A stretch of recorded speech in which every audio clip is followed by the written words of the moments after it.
Hello everyone, Ryan here. So, Blade Runner 2049. This is supposed to take place 30 years after the events of the original Blade Runner movie, which of course starred Harrison Ford. In this one, Ryan Gosling plays an LAPD officer known as K, and he unearths this long buried secret that has a potential to plunge what's left of society into chaos. And I mean, I'm paraphrasing the synopsis, but it's a very interesting movie. I really liked it. I will admit, it's been a very long time since I've seen the original Blade Runner movie, and I only saw it once, and that was like when I was a teenager, so pretty long time ago. But in this one, I actually liked it. I will say that there were maybe more than a handful of scenes that I felt like really weren't necessary, like really didn't add much to the story. Because like some of the scenes, like it just seemed like they were just put in there just to like pad out the story and just to stretch out the running time, and which ultimately for me, like I kind of felt like this movie was maybe just a little too long. I mean, they could have easily, edited out like 30-40 minutes of it, or even like 45 minutes at the most, and it still would have been pretty decent sci-fi movie. And I mean, as far as the performances go in this, I thought they were pretty good. Ryan Gosling gave an interesting performance. Because his character is supposed to be what's called a replicant, and I guess like to give some background information, these replicants, they're, I guess at some point in the future, mankind realizes that they need help as far as when it comes to adding to the labor force. And so then some scientist is able to perfect some kind of like engineering process where I guess it's technically like he doesn't clone. I guess it's kind of like cloning, except it's not, he's not cloning, he's not creating people that are based on actual people. It's more like he's just engineering these organic beings, I guess you could say, kind of robotic in a way. Emotionally, kind of, but not really. I mean, I don't know how else to explain it.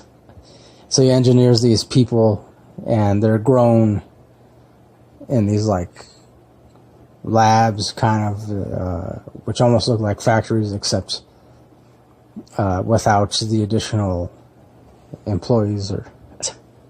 But yeah, so he's able to grow these people, and I guess. And they become known as replicants because they're just, they look like people for the most part,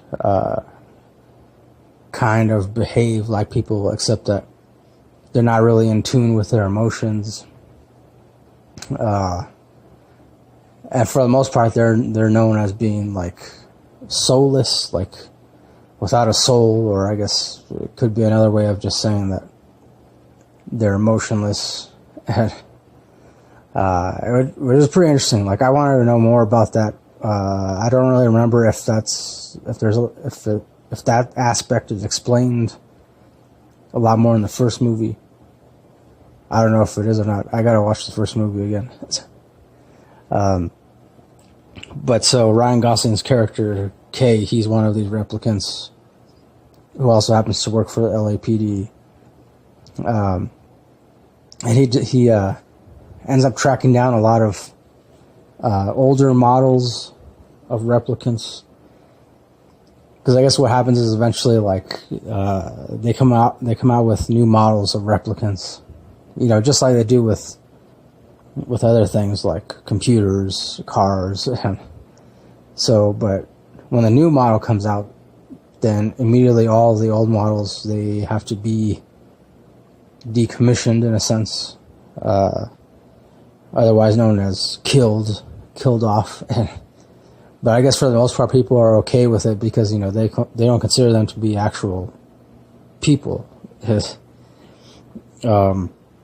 So Ryan Gosling's character, he's one of the few that seeks out these older model replicants and kills them. Another thing that's interesting, I found it interesting, was the fact that replicants, they have super strength, like really bizarre, like very, you know, they're very strong, and I guess they can withstand a lot. I would say, I think in large part they're even like really, they're immune to a lot of diseases. So yeah, obviously that made them, you know, the perfect workforce, and essentially they became like slaves, you know. Again, I guess, you know, most people were okay with it because they didn't consider replicants to be human. So, you know, and then as far as the rest of the story goes, I mean, eventually, you know, Ryan Gosling's character stumbles upon this like secret, and even though, I mean, I don't want to give anything away, but I will say it involves like the evolution, like the next step in the evolution of replicants, in that because most of them, you know, when it comes to creating replicants, like really it's only supposed to be like there's only one way to produce a replicant, and, you know, they're not able to procreate or anything like that. But something happens which then changes that, and so, yeah, I won't say any more of that. But I thought that part was pretty interesting. It was kind of a twist, but not really, because then eventually it gets thoroughly explained, and then of course Harrison Ford's character, Deckard, I believe is his name, Deckard. Rick Deckard.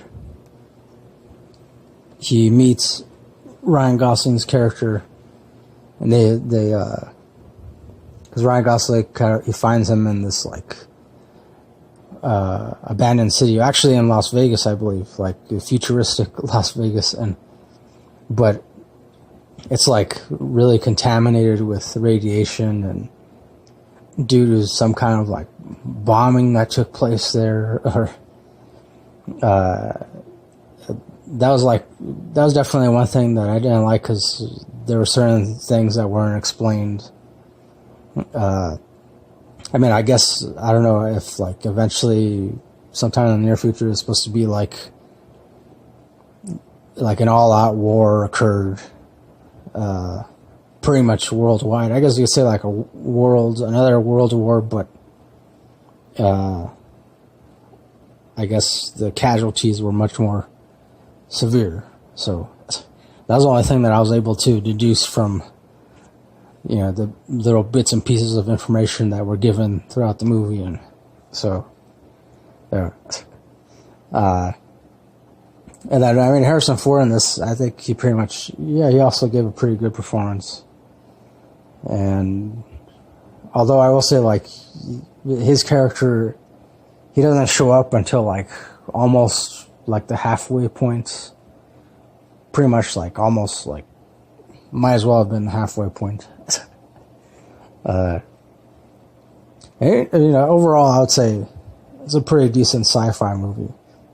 I liked it. I mean, because I'm a big sci-fi fan, but I feel like for those, if you aren't a sci-fi fan, you probably won't like this.